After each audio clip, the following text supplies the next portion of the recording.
la mayor obra de ingeniería hecha por el ser humano moderno, el buque Titanic, al que llamaron el insumergible, el que ni Dios podía hundir, se hundió en su primer viaje inaugural.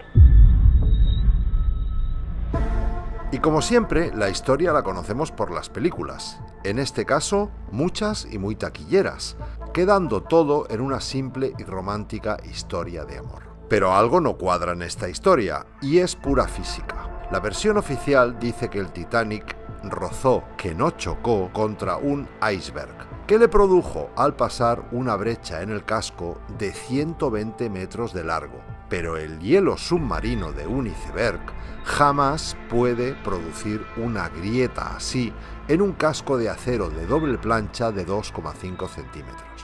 Y al investigar un poco el tema, comienzan las sorpresas que no son tan conocidas. El Titanic tenía un hermano gemelo, pero menos lujoso, que se llamaba Olympic, fletado unos meses antes, los dos propiedad de J.P. Morgan. El Olympic, ya funcionando y capitaneado por el mismo capitán Smith, que sería después el capitán del Titanic, tuvo un duro accidente con un buque de guerra inglés, lo que le causó daños estructurales graves e irreparables que lo convertían casi en producto de desguace.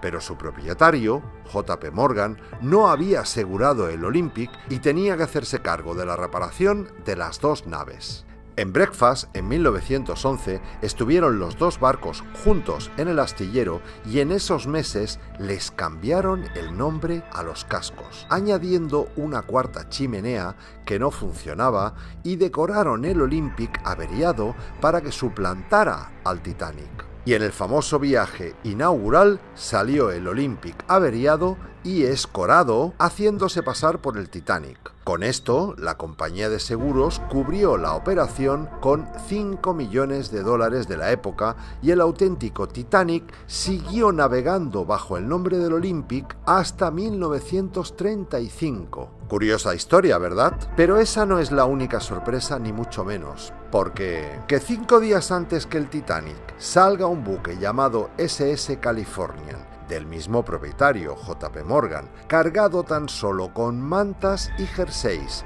y que se quede anclado en el punto donde iban a ocurrir los hechos, es curioso. Que antes de que zarpe el Titanic retiren la mitad de todos los botes y chalecos salvavidas es inquietante. Que el capitán Smith, con 25 años de experiencia y perfecto conocedor de la ruta, se desvíe de su destino y desoiga 7 alertas por iceberg es raro. Que el vigía no disponga de su principal herramienta, unos prismáticos, es ridículo. Que la radio del barco deje de funcionar unas horas antes es improbable. Que se equivoquen y lancen bengalas blancas, que significan celebración, en lugar de bengalas rojas, que son la señal de SOS, es tonto. Que en un viaje inaugural cargado de periodistas nadie hiciera ni una sola foto de la tragedia es absurdo. Pero que el hielo corte el acero es imposible, pura física. Y bueno, pensaremos, ¿todo este montaje para hacer una trampa a la compañía de seguros? No, desde luego. Lo que aquí se estaba jugando era la creación de la Reserva Federal, donde la mitad de los grandes hombres de negocios del momento, como las familias Rockefeller, Rothschild, Morgan, etc., estaban a su favor. Pero la otra mitad, las familias Aston, Guggenheim y Strauss, lo veían como una auténtica locura. Pues bien, los que estaban a favor, como J.P. Morgan, como dueño y a pesar de ser el viaje inaugural de su barco, deciden a última hora no embarcar tanto él como unos 50 amigos suyos y miembros de la naviera, llegando algunos de ellos a dejar sus enseres personales y personal de servicio dentro. Y murieron, casualmente, todos aquellos que estaban en contra de la creación de la Reserva Federal. Al año siguiente, 1913, y sin oposición, se reunieron los banqueros supervivientes y crearon la Reserva Federal. Y al año siguiente, 1914, se inició la Primera Guerra Mundial, financiada en sus dos bandos por la propia Reserva.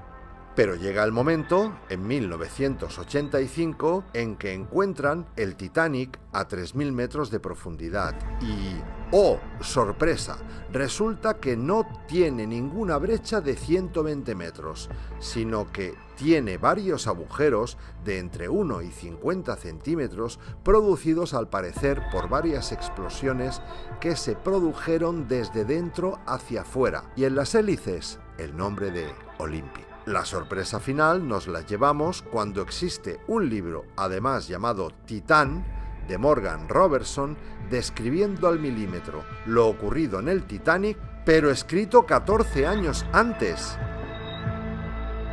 Bueno, a ver si ahora alguna productora se digna a hacernos una película más creíble sobre lo que pasó, a fin de disiparnos las grandes dudas que tenemos todos sobre el hundimiento del Titanic.